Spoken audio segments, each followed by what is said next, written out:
today we are starting with the introduction to the building gifts, which is gift 3, 4, 5 and 6.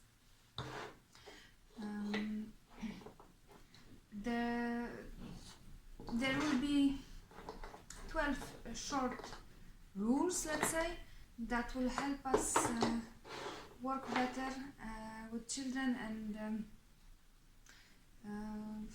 avoid some kind of mistakes which will be later harder to correct.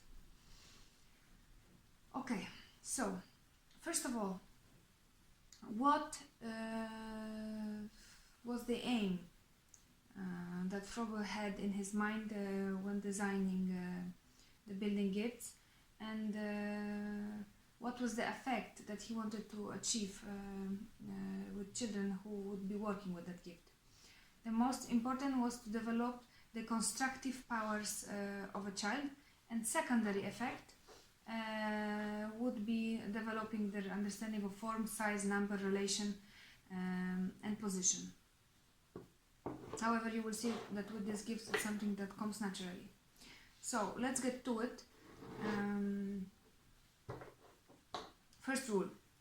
First of all, these gifts contain many elements inside, so you should make sure that the student, when working on an assignment or a task with a box, should use all the elements from the box. So gift number 3 has 8 cubes. When constructing something, whether form of life or beauty or knowledge, they should use all the 8 blocks. This teaches children about relation of parts to a whole, as well as that all unused materials is wasted one. Second thing is that we should use or encourage the use of a grid for accuracy and symmetry. At our school we have smaller grids from Sina, a little bit larger grids from Froebel, and also quite big grids that I have made personally. So if you can buy them. If you cannot buy them, you can make them. You just need some wood burner and a piece of wood. Third gift is that you should always encourage the child to gradually transposition one whole to another. When children build something from these gifts,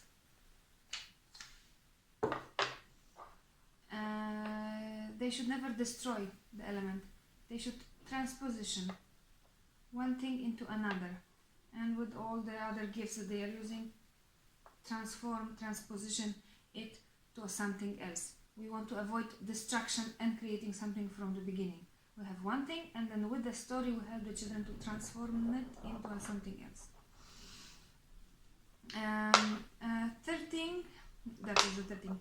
Fourth thing is that we should give names to every object that we create. So we create a pillar, we call it a pillar. We create a step, we call it a step. And to use these names, because later on when you will be transpositioning from one to another, you can say that in a story that somebody stepped on a step to go up the staircase. So when you say step, children already know what you expect them to do. Staircase, they already know what you expect them to do. A bed and an armchair, they will know what is this bed, and probably everybody will be able to create something similar. Next important thing is that when we are building something or asking children to build something, or we create a story that will have many elements that will be later on built, we should relate to children's experiences and their life. The younger the children are, the more we should talk about what interests them, and mention beforehand what we intend to construct.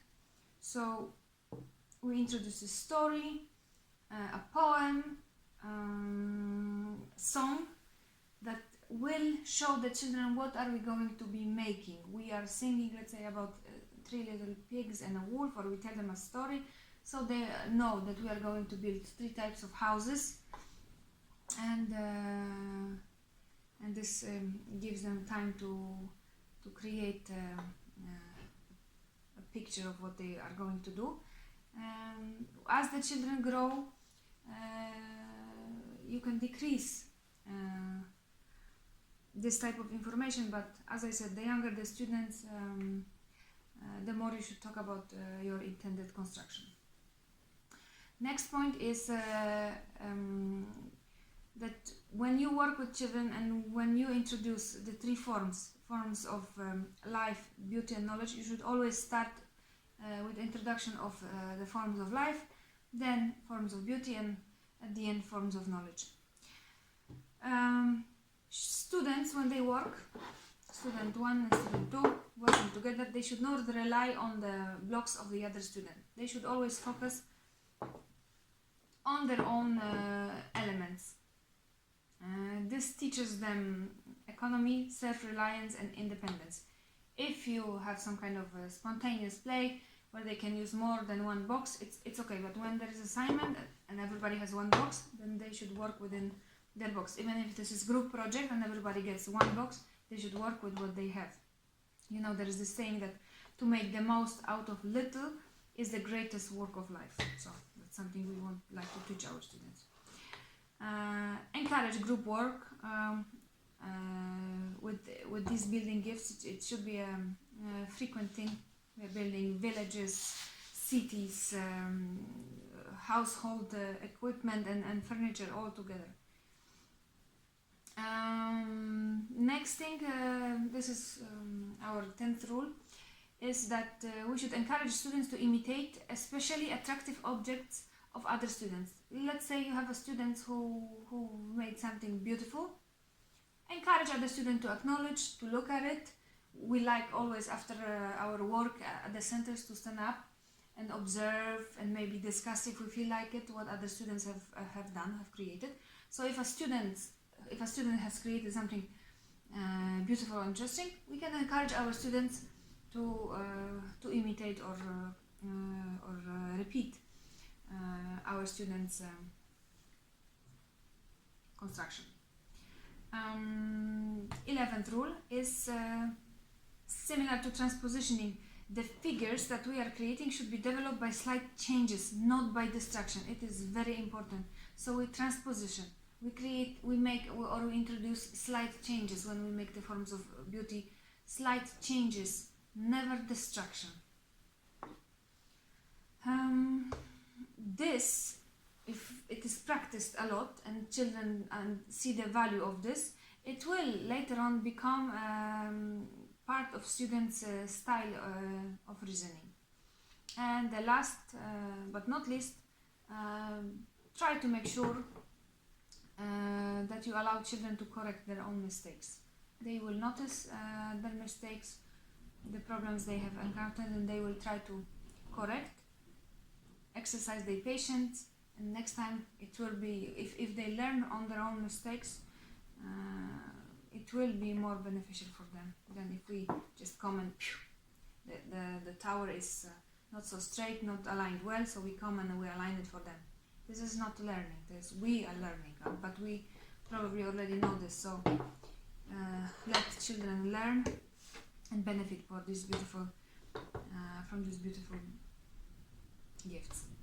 Okay, so that's a short summary of our gifts, building gifts and the rules, and now we can jump to the building gifts themselves.